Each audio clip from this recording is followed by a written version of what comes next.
Well, that was annoying. Hello. I guess this is where I stare at you until you ask questions. But there's one person, oh, there's 5 people watching. 17, this is very exciting. Maybe I'll just spend half an hour just counting. 36, this is going to be 5. Hello, Andrew.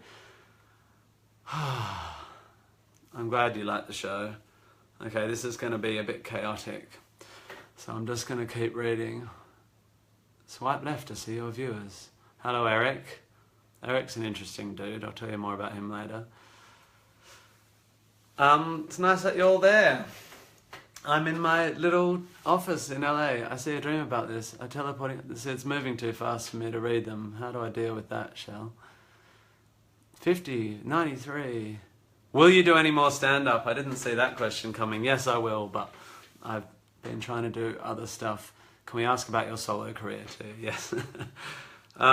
So I'll try not to get distracted by all the questions going by. I am desperate to do more, well, stand-up. I don't know if I ever did stand-up, but to do more cabaret shows. I kind of, it's really hard to say no to things like movies and musicals because they're such a huge challenge, but of course you get totally wrapped up in them, and you it's 2 a.m. in South Australia, very good, and I've been trying to do live gigs every now and then in LA, but and in America, and I've done 3 or 4 a year, but yeah, next year, now that my big Hollywood movie I've spent 4 years making has been cancelled by Legends, I'll be back on stage next year, I hope. I don't know what it will be like though. Are you working on a new musical? Sort of. I'll tell you more about that next time. Shit, this is hard. Hi. How was it writing for a show that was more adult than Matilda? I think that was really nice. I think Matilda was fine because I felt so connected to Roald Dahl, and I don't have trouble not swearing and stuff, but it was certainly nice to... I like the idea of taking Groundhog Day, which was famous for being quite gentle, and digging into it a bit so it was a bit less gentle. I don't know how that's going on Broadway, but it's got a bit of sex and some pretty dark stuff and a lot of satire and social commentary, and it's got a bit of swearing and penis jokes and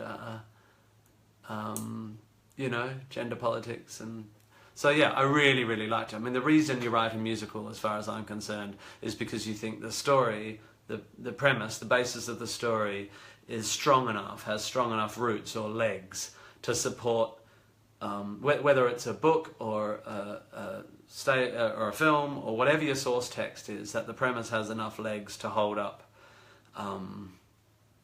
more than just the story. Because why write a musical if you're not going to dig into the themes more? The reason you have characters sing is to heighten the emotion and dig deeper into the themes. And Groundhog Day is just bottomless,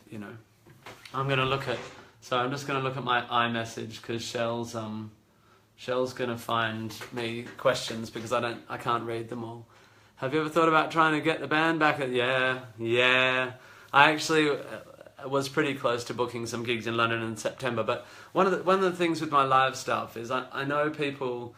I'm very lucky. I know people would come and see me perform whatever I do. I'm doing a couple of gigs in New York next week, by the way, guys. Keep an eye out for it. It's about to be announced. I know people will come, but I feel guilty because I've spent the last 5 years making Groundhog Day and Larrikins.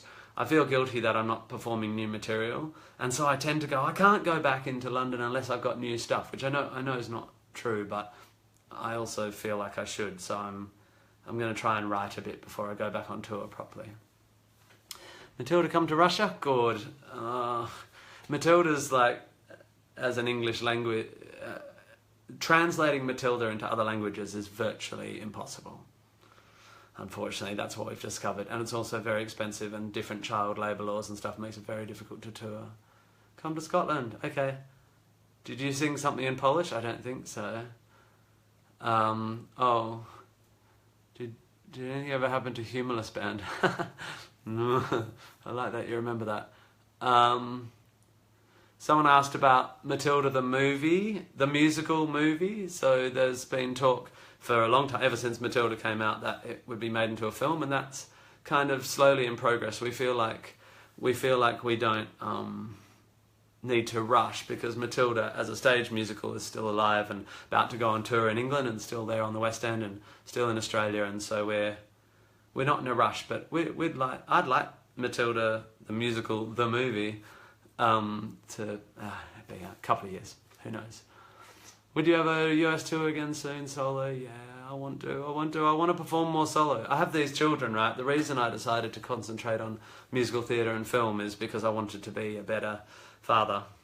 And it hasn't really worked that way, because I've ended up flying away so much, because I was making larrikins in LA and then doing Groundhog Day in London, and then I more recently got this role in this Robin Hood film, so I've spent 80% of the last 4 months across the other side of the world from my children. So I'm trying to work out how to tour next year without being terrible. We have anything to do with Jesus Christ Superstar? That will be on NBC next year. Oh! So for context, in America they do these live, it's quite recent phenomenon that they do live televised musicals. So they rehearse the whole thing with cameras and then perform it live. And they've done Grease, and they're amazing. And NBC has just announced they're going to do a live-to-television broadcast of Jesus Christ Superstar next year. And obviously I want to play Judas in that production, but I don't suppose the odds are very high. But ring your local NBC representative. At this time on the history of the planet, I think me playing Judas in a live American TV show is more important than anything else you could be doing with your social activism. Do you know when it will be coming back to London? Oh, Groundhog Day. Yeah, so Groundhog Day, I need to answer Groundhog Day questions. That's what I'm here for, on the Groundhog Day. Groundhog Day should be back in London by the end of next year. We just need to get through this chaos that is the Tonys. Broadway's, it's unbelievable being on Broadway, and a huge privilege, and being part of that history and all that is incredible. But this time of year is about one thing and one thing only on Broadway, and that's the Tonys, and it places a huge demand on the cast. And the Tonys are fantastic for Broadway, because it goes live to telly, and it keeps America engaged with Broadway as an idea and stuff. But yeah, it's not the funnest time ever. But the Tonys are about 12 days away. So once that's done and we are a bit more settled on Broadway, we'll figure out how to launch another production in London next year. I want an Edward Scissorhands musical. Yeah, it's a good idea. Eddie Perfect's writing Beetlejuice musical, another Tim Burton, which I think's probably a better idea. But it's interesting. I talk a lot about why something should be musicals, and I just have a sort of strong instinct about what, and it's a bit about what I was saying before, about whether the story can hold up more ideas than just itself. Because if it's just telling the story again with some pop songs, I mean, that's fine, but it's not.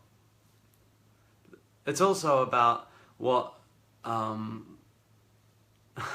someone just said, can you talk us through the songwriting process of Groundhog Day? So maybe I can answer those two questions. I think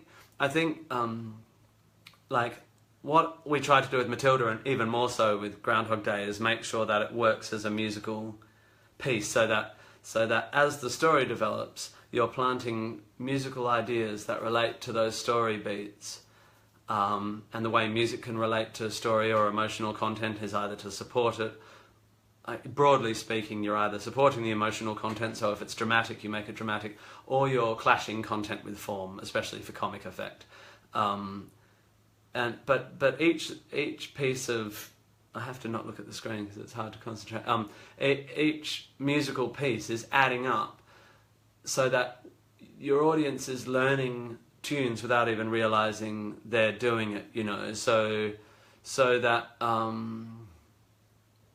you know, the first time we sing in Groundhog Day, and then there's a whole lot of other stuff going down. So I thought a lot musically in Groundhog Day about the idea of that time is a circle. In his lifetime is literally a circle. We have a clock that goes around 12 hours and 12 hours and 12 hours. And interestingly, there's 12 semitones in the Western scale. And I love this idea that when you get through your 12, 1, 2, 3, 4, 5, 6, 7, 8, 9, 10, 11, 12, and when you hit home again, you're at the top of something, but you're also back at the bottom of something, right? So, and it's the same with the theme of Groundhog Day, which goes...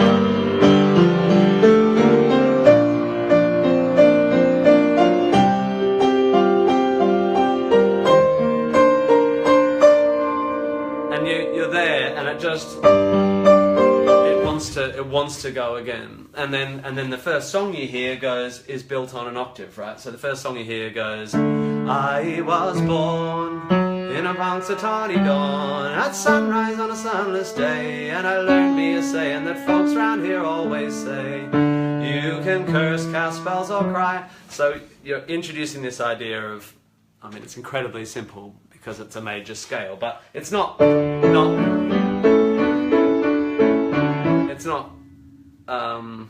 it's very, very simple, but so you plant that, and you plant what key are we in? I don't know that key.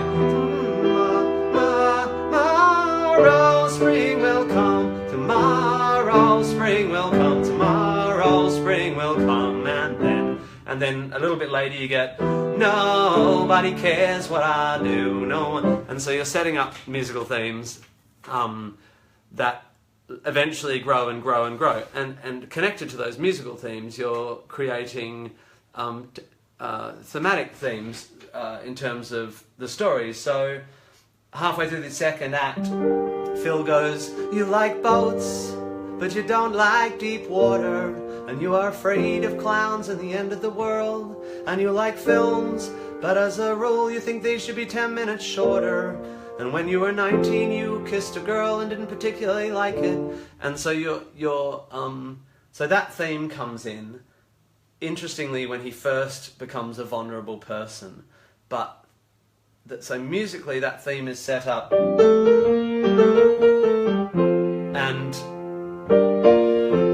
and harmonically, you set up that movement, right? But in the end of that song, he says, I know everything about you. I know everything. And so you've set up a counterpoint, because later, using that harmonic basis and a third above tune, drove out of town, took a right onto a northbound highway. Similar tune but shifted, same harmonic basis. And that time he's open and vulnerable as well, but this time he's gone further in his journey. So his conclusion is not, I know everything, it's, I know now that I know nothing. And so when I'm working with Danny and Matthew and everything to try and create a piece of musical theatre, I'm probably to a fault trying to do lots of different things. I'm trying to make sure themes of the story connect to musical themes, and that the entire musical journey, like the entire story, has its own satisfying trajectory, and that everything musically pays off the same way it narratively pays off, and hopefully thematically pays off. You know, in the same way that he seeks death. In the beginning of the second act, he seeks death, and seeks death. Heather's just asked me about Night Will Come, so I can segue into that. He sings a song that is about hope. So in our culture we have endless pop songs, give yourself permission to shine, and don't give up hope and keep going. And so we have a song that goes, never give up hope, never let yourself be defeated. If you tried it once, you can try again. A new day will follow, there's always tomorrow. But we realise as he's singing that what he's hoping for is death. So it's a very bleakly ironic song where he's saying never give up hope that you'll successfully kill yourself. It's not, probably deserves trigger warnings, obviously. It's a very sensitive subject, but it's meant to take you all the way there. It starts with, there will be mornings you'll be utterly defeated by your laces, which is something that anyone who's felt the shadow of depression or depression itself understands. And so he's seeking death, and then, so under the same, so that harmonically is our theme. That's the same as, so that's the theme. It goes under hope, never give up hope, hope, never let yourself be defeated. I'm in the wrong key now. Hope, never let yourself be defeated. Okay, and then using that same harmonic basis, because that is the harmonic basis of a lot in this, but primarily that harmonic movement, which is, for fans of my comedy, I am so fucking rock, I am so goddamn rock. Whoops.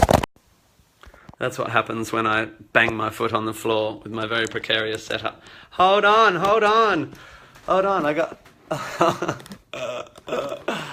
Oh my god, I'm like a 40-year-old man.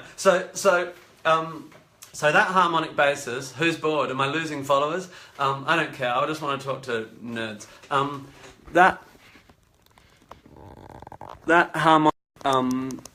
The harmonic basis of the theme of the show is really meant to be, it's kind of like how epic is life? Like how big and profound is life? So at the very beginning of the musical, you have all this virtuosic jazz, which refers to later on when he finds virtuosity, all that stuff, and then it goes into this massive theme, right? When Phil first drives into Punxsutawney, you hear that,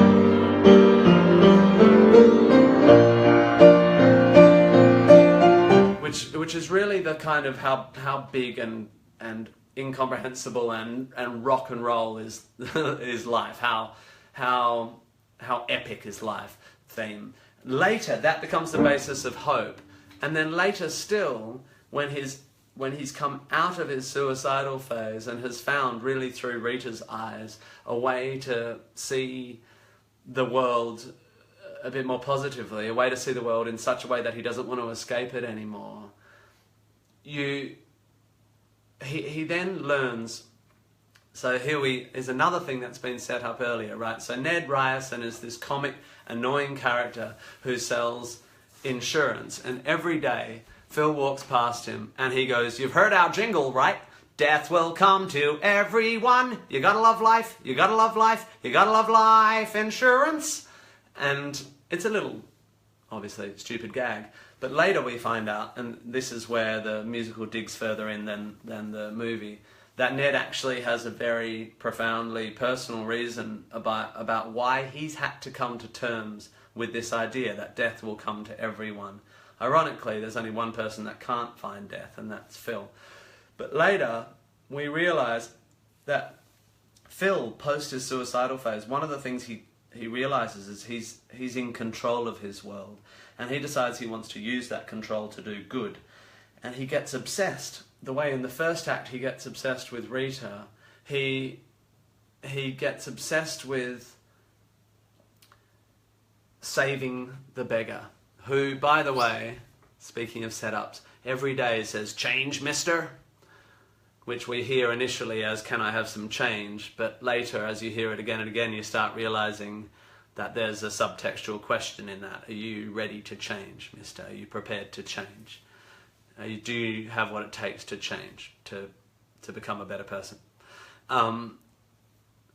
But so Phil goes about trying to save old Jensen, and as he's doing that, we hear over the top of it Ned singing the kind of true heart grief-ridden version of his jingle, which is on and on you stumble on towards the cooling sun. She waits for you with open arms, you look right through her. On and on you fall towards her cold embrace in shadowed doorway. offers nothing, still she calls you ever to her. On and on you stumble on, towards the cooling sun. Turn a blind eye, fight or run, rest assured the night will come. And then that song of course ends. As for that, the rest is just a test of your endurance. You gotta love life, you gotta love life, you gotta love life. And so it pays off the comic version of Ned. It pays off that theme, the epic theme, which is now saying something else about the epicness of life. That part of understanding the epicness of life is coming to terms with the fact that it ends, that it must end. And of course the other thing it does is talk about life in terms of a day, which is the whole interesting thing about Groundhog Day, is that it does a life in a day. And so a lot of the songs reference the notion of a day, the passing of time through a day, as an allegory for the passage of time through life, in the way that often poets and authors have talked about a year being like a life, the autumn of your life. We talk about the evening of your life, really, and that night will come. And we do it again in Seeing You, of course, which I played a bit of early because it shares the harmonic and some melodic DNA with I Know Everything. Seeing You is the I Know Nothing song, and that talks about that has a storm blew in, overwhelmed me sometime late this morning. Think I ignored the warnings. So he's talking in terms of a day. The storm blowing in late this morning is the depression that developed late in the first act of the play. So there's another leg.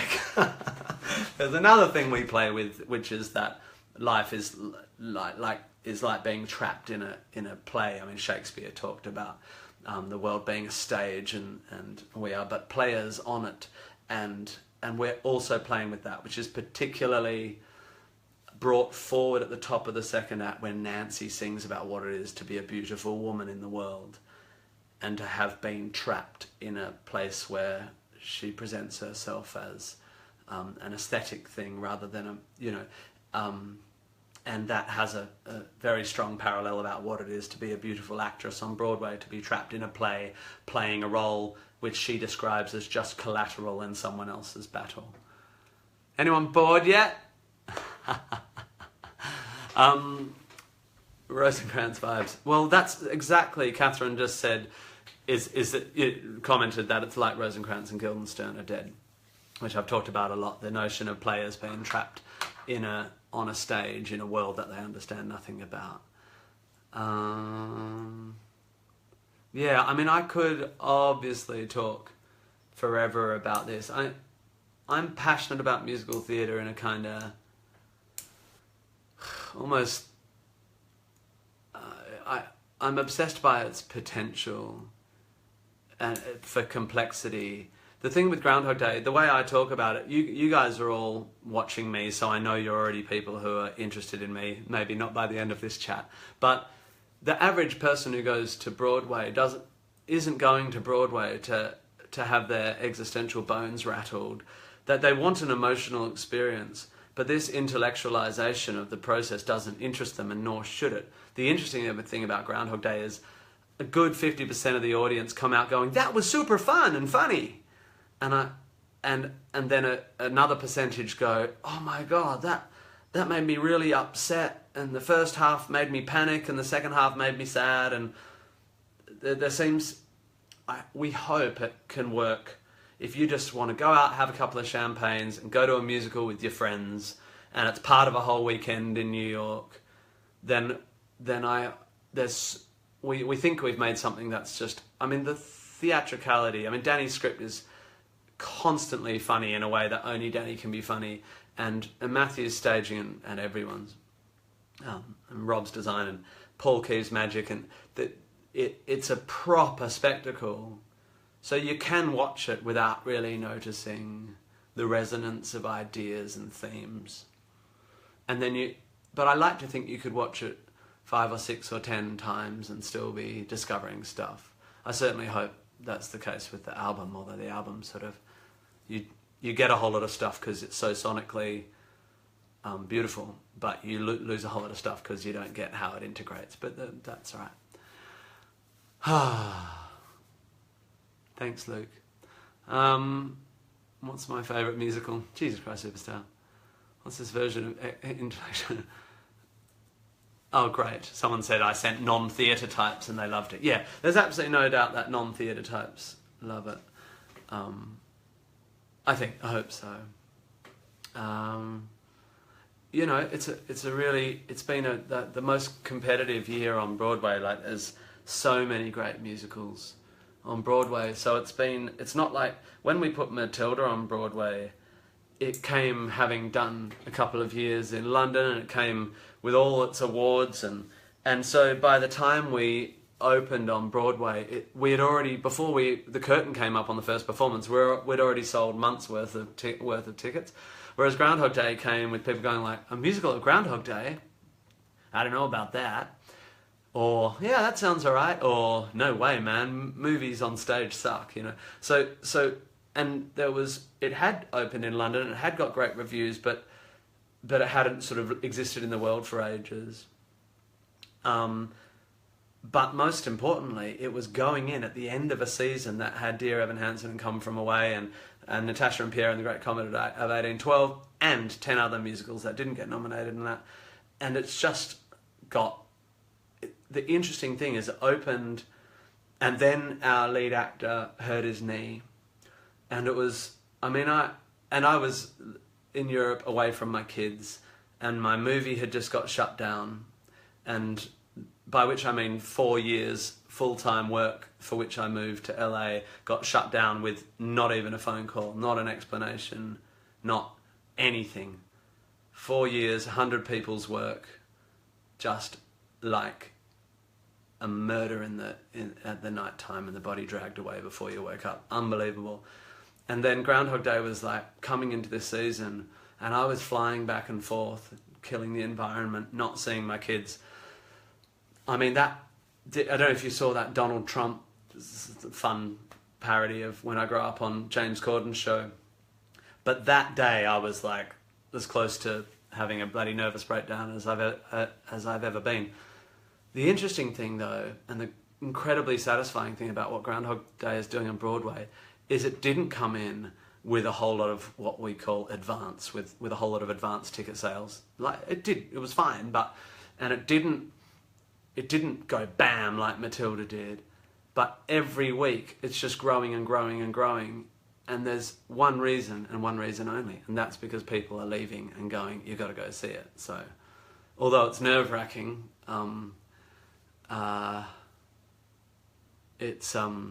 it's the way you'd have it, you know. I'd rather have a musical that grows on its own merits than one that comes in all shimmery and shiny and goes splash.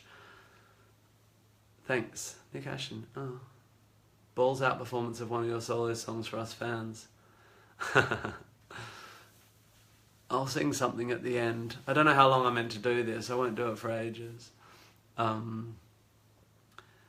More GHD fan questions if you can, aka.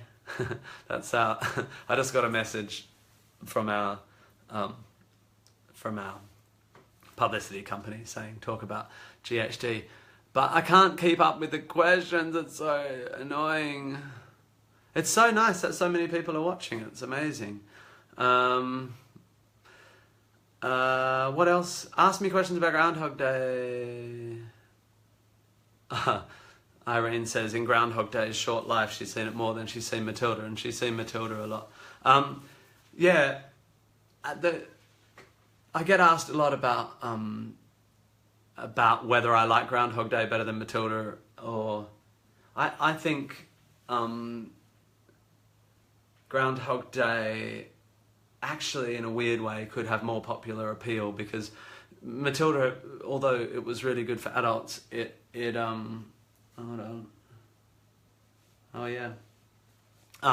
will answer that question in a minute about Buddhism and Groundhog Day. But Matilda had this problem where, especially in America, people thought, oh, you have to take your kids, you wouldn't go by yourself. In England, adults go by themselves all the time because it's got a reputation for having these layers. But Groundhog Day, I mean, you wouldn't take a under 12-year-old to Groundhog Day probably without a bit of... I took Violet when she was 9, but I had to really talk her through some concepts. There's a pretty loud gunshot, and spoiler alert.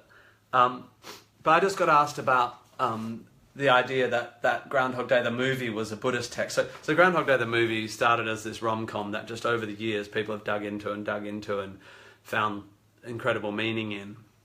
And it's often posited that it's a Buddhist text, which I absolutely think Danny would say that he had an interest in that stuff. Although I haven't really spoken to him about it because I don't like to ask him too much about what he thinks about it because I have to have my own ideas. But the question was, given that I'm known to be a non-spiritual person, I guess I'm a materialist. I don't believe in anything supernatural. What that was like. The question was, did you have to ignore that stuff? And I find that hugely interesting because partly because I did this speech. Sorry, I'm just unashamedly talking about my own work with... I mean, it's so far beyond conceited, I won't even apologise. But I did this speech for the University of West Australia, which a lot of people saw. And it talks about what I think is important about life. And the interesting thing about... Well, just a few little pointers that I've learnt. It was meant to just be fun, but a lot of people looked at it and a lot of people said... It's weird how much your life philosophy shares with Buddhism. And I think Buddhism's fantastic. I mean, I'm scared of isms in general, even atheism. Any structure around ideas is something you have to be very careful of, obviously, because of the fundamentalism of any set of ideas. But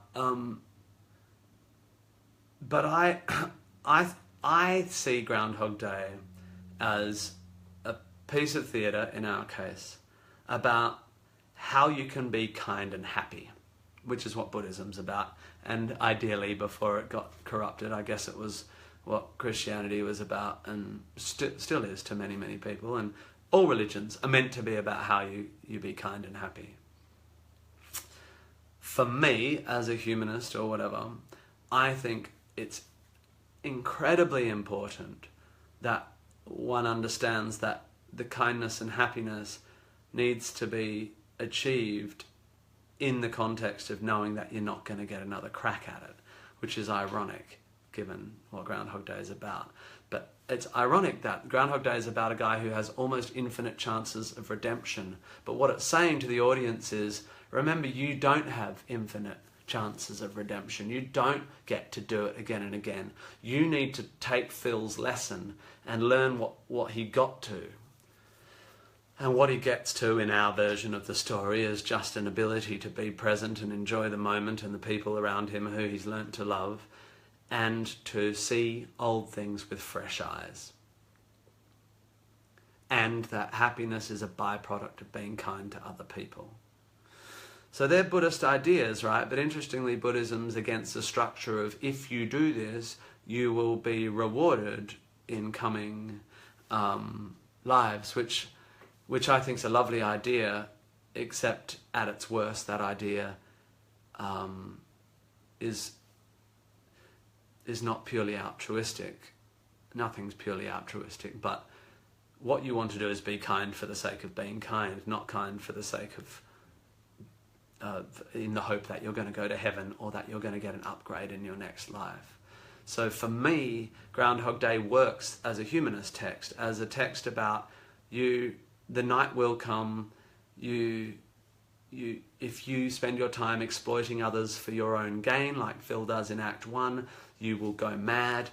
If you try and control everything and scream in the face of death, and don't come to terms with the idea that the night will come, you will be unhappy. And if you can constantly aspire, he says, I thought the only way to better days was through tomorrow, which if you're looking at the macro could mean, I thought reincarnation, or if you're talking about a day as a life, then tomorrow represents the afterlife or whatever, but let's not go too far down that hole. But it's about someone who just wants, like most of us, and this is how Act 1 ends, with everyone saying, one day I'm going to fix stuff. One day I'll fix this, I'll get that, I'll do this better, and I will be happy. And the lesson is you need to figure out how to find your happiness today, because if you get a new car or a new house, this is like fridge magnet stuff. This is pop psych, pop philosophy 101, to the extent that it's sort of sugary to talk about. But obviously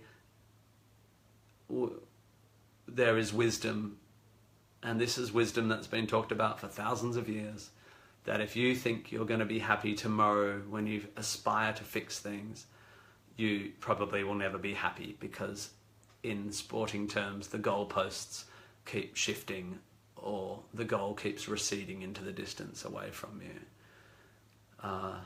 Yeah, so it could be Buddhist if you wanted it to be. For me, it's just an opportunity to contribute to a really funny story that allows us to talk about the big ideas.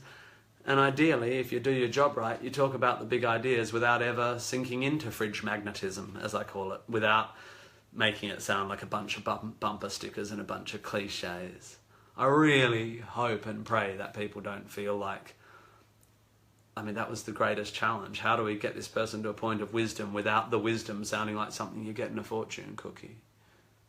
So that's why we ended up with I'm here and I'm fine, which is kind of anti-wisdom, right? But it's everything you need to know. All right. Favourite part of Groundhog Day you didn't have input in? Oh my God. Probably the multiple dates. They're brilliant in the movie, and they're just even more fun on stage. Oh my God. Shell, help me. What surprising reactions were there to Groundhog Day songs? Last week I didn't expect them. God, that's going to take too much thinking. Oh, do you think it will resonate with younger viewers? I mean, absolutely. I think I've got some of the biggest fans, teenagers and stuff. It does have multiple suicides, although they're done very theatrically. It does have a lot of sexual allusions, and not a lot, very gentle, absolutely fine for teenagers. You know, I think we say 12 and above, do we? Someone in the publicity area listening? Were you part of the process of selecting to play film? So yeah, teenagers and above. Certainly, as long as you know that there's going to be representations of quite violent suicide and representations of sex in a comic way and a bit of language, not much, you'll be fine. I mean, you know, I have people bring 10-year-olds to my shows. You know, I have people who teach their 3-year-olds the Pope song. So it all depends on what sort of parent you are.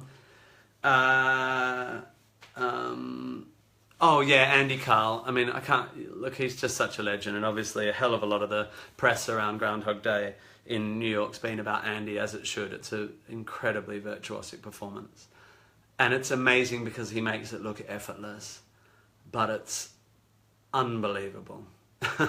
I mean, but it's unbelievable in it. It's a very unconventional musical, and the usually mega roles in musicals are like, there's Phantom of the Opera, you know, he has 5 huge songs where he has to hold big notes, and, you know, that's just not... I am not, to this point in my career, I do not approach musicals as an opportunity to have big epic songs where people whoop at high notes. That's not what I am trying to do. I'm trying to support... Well, you heard me rabbit on, if you're at the beginning of this conversation, about the many things we are trying to do that Danny and me and Matthew decided we wanted to do. So Andy's role is not... And yet, vocally, it's huge range. But physically what he has to do... and now, since he's been carrying an injury, although it's getting better and better, it is very, very rare what he's doing. But because he's so charming and funny and fit, and strong. You could watch the whole thing. There's no doubt you watch it and think that guy's amazing, but you might not need to know it's like a marathon physically and emotionally as well. Yeah, he's such an amazing guy, Andy. He's like, for someone who's done what he's done in his career and has got to this point, this is his third Best Actor Tony nomination, he is unbelievably grounded and level. And you can be chatting to him backstage and he'll be like, I've got to go on now. You know, there's no, not that there's anything wrong with people who have a much more complicated process. It's totally understandable. And I have been through stages in my life where I've had to go through a whole process. Alexa, someone asking for a call out. I just happened to notice. Hi, everyone. But yeah, Andy's just this effortless member of the cast. And because he's such a wonderful person, you know, doesn't matter. The whole cast is the most incredible, beautiful people. But you can have a beautiful cast, and if the people at the top have issues, by which I mean, and bad behaviour in film and television always comes from anxiety. I've learnt this. But if you can have people who know how to manage their anxiety and therefore are not what we call divas, don't lose their temper or lose their cool or get super intense and don't shout at anyone and never ever raise their voice or whatever, it's something I feel very strongly about, then that's what the cast knows. So someone like Andy and Barrett and all the members of the cast, when the senior members of the cast are as kind, that becomes the culture of the entire building. It trickles all the way down. Because if your lead actor is mean, and look, they are, I mean, Broadway's full of unbelievably beautiful, hardworking lead actors. But if they, you know, it trickles down. It goes all the way to the electrician who's been shouted at by someone for a light going out and then they're defensive and stuff. So having someone like Andy as the senior member of your cast is amazing. It's such a privilege. Oh my God, I've done almost an hour. Okay, is the sound good enough for me to, Shell, do you think the sound is good enough so that if I play it, like, can you hear it? Like, it's quite a loud piano. Okay, so I'm going to play a song. What should I play? What should I play? What have I not really done in public? Maybe I'll do Night Will Come. By the way, for those of you who haven't got the album or whatever, what gets sung in public tend to be the sadder songs because they work as individual songs. I hate the idea that people get the impression that Groundhog Day is super serious the whole time. It really is really funny. And there's lots of satire and lots of silly, silly lyrics and silly moments. All right. Nobody cares. Shell, are you saying nobody cares whether the sound quality is good or I should play Nobody Cares? I can't play Nobody Cares. It relies on harmonies and... I could do Stuck. No, let me do something nice for your lunchtime and then you can all go. Baby... No, Stuck just goes round and round. And Stuck has call and response stuff. I can't do the play rock and roll nerd. You can buy my DVDs. I can play Nancy. That's the other one I like doing.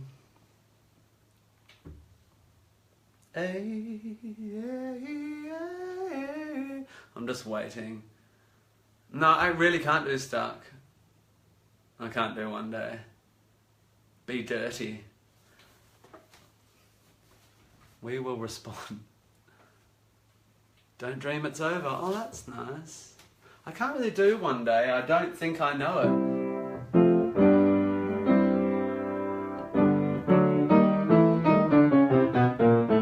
Alright. Come on. Come on.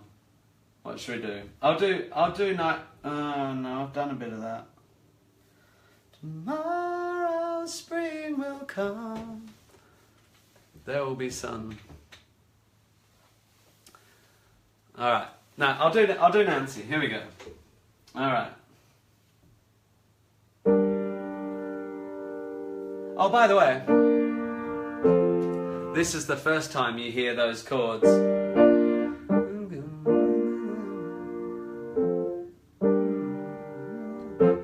Yeah, no, not quite. So I was thinking, I'm going to stop ridiculously analysing my own work like a lab rat dissecting itself. Who is that emerging from his burrow? Who can see today what we won't see until tomorrow? Shaman of the shadows, springer of the spring. Is it a squirrel? Is it a beaver? Kind of both, but not quite either. Okay, here we go. Here I am again, the pretty but naive one, the perky-breasted, giggly one-night stand. Is it my destiny to be a brief diversion? Just a detour on the journey of some man. I'm not really one for asking. I'll play whatever role I'm casting. We'll smile with perfect teeth and grimace underneath. I learned back in my teens, there's no point in protesting.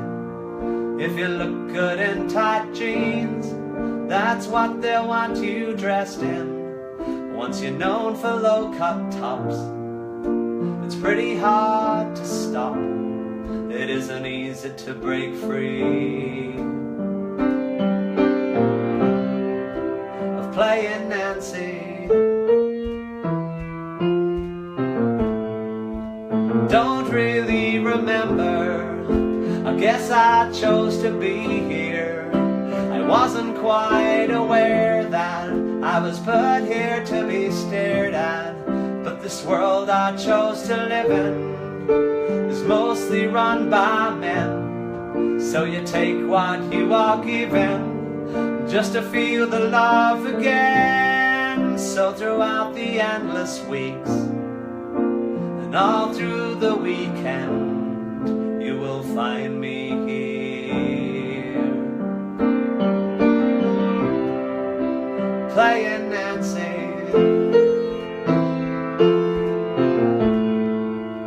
No, this person fits me. I'm pretty good at playing pretty, and I'm grateful, I mean to say. There are worse roles you could play, and I'd rather be up dancing than sat against the wall. It's better to be leered at